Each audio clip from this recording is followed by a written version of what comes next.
शादी के दिन अचानक से गिरा विद्या का पर्स और पर्स से निकली पेन ड्राइव, जिसे मायरा ने उठाया। मायरा को लगा कि इसमें कुछ बेहद जरूरी और रहस्यमयी है। जैसे ही उसने पेन ड्राइव चालू की, उसकी धड़कनें तेज हो गईं, क्योंकि उसे लग रहा था कि इसमें छुपा है कोई ऐसा सच जो अब तक सबसे छुपा रखा गया था। सबके सामने मायरा ने विद्या से सवाल किया, क्या ये है आपकी असलियत? क्या ये आपका वो चेहरा है जो आप सबसे छुपाती आई हैं? इस सवाल ने कमरे में खौफ और चुप्पी फैला दी।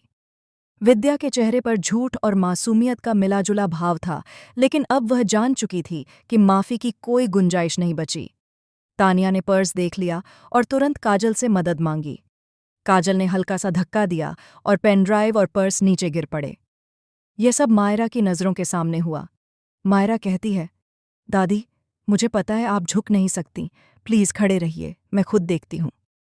मायरा ने पेन ड्राइव उठाई और उसका प्ले बटन दबाया। दिल की धड़कनें बढ़ गईं। वह सोच रही थी कि शायद इसमें दादी दादू की पुरानी एल्बम या शादी की फिल्म होगी, जिसे कभी किसी ने नहीं देखा।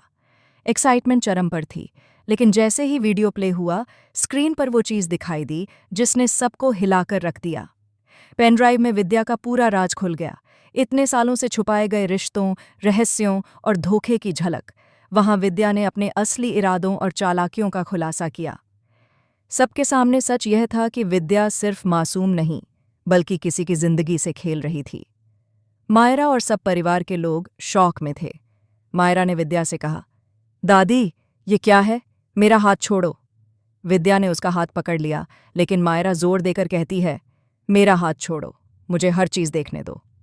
आदि ने कहा, बेटा, जो तुम देख रही हो ये सच नहीं है, ये सिर्फ एक मजाक है, ये अधूरा सच है। लेकिन मायरा का विश्वास हिला नहीं। वह कहती है, ये अधूरा नहीं है, इसमें आधा क्या पूरा क्या जो भी है सामने है, और अगर कोई भी इसे देखेगा वह तुरंत पहचान जाएगा। मैं कैसे नहीं पहचान सकती कि यह कोई अधूरी बात नहीं बल्कि सच है। जैसे ही मायरा वीडियो को आगे बढ़ाती है, उसमें एक और बड़ा ट्विस्ट खुलता है। पेन ड्राइव में सिर्फ दादी दादू की शादी नहीं, बल्कि विद्या का एक गुप्त रिकॉर्डिंग भी था, जिसमें उसने मायरा के खिलाफ कई चालाकियां और जालसाजी की थीं। सबके होश उड़ गए। मायरा चौंक कर कहती है, इतने सालों से आप सबको धोखा दे रही थीं?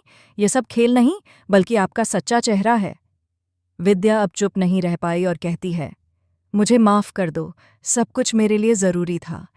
मैं कभी नहीं चाहती थी कि सच इतनी जल्दी सामने आए। लेकिन मायरा ने उसे बीच में रोकते हुए कहा, अब माफ़ी की कोई जगह नहीं है।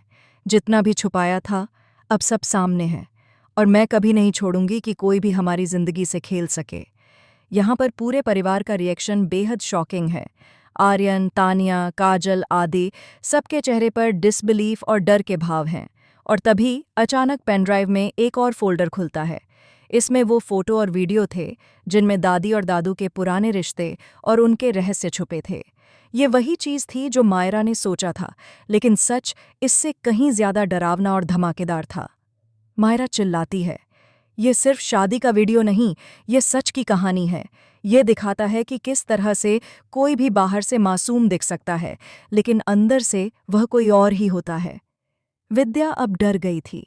सबको उसके असली इरादों का पता चल चुका था। यह सिर्फ धोखे का खुलासा नहीं था, बल्कि परिवार में सबसे बड़ा ट्विस्ट बन चुका था। अंत में मायरा ने पेन ड्राइव को हाथ में पकड़ा और कहा, अब जो भी छुपा था सब सामने है, और इस सच के सामने अब कोई नहीं बच सकता। सभी लोग हैरान थे। कोई सोच भी नहीं सकता था कि शादी का दिन, जो खुशियों और जश्न के लिए था, आखिरकार इतना बड़ा रहस्य और सस्पेंस लेकर आएगा। यहाँ कहानी का टर्न इतना हाई वोल्टेज था कि हर कोई सोच में पड़ गया। क्या विद्या ने सच में सबको धोखा दिया, या अब सब कुछ बदल जाएगा?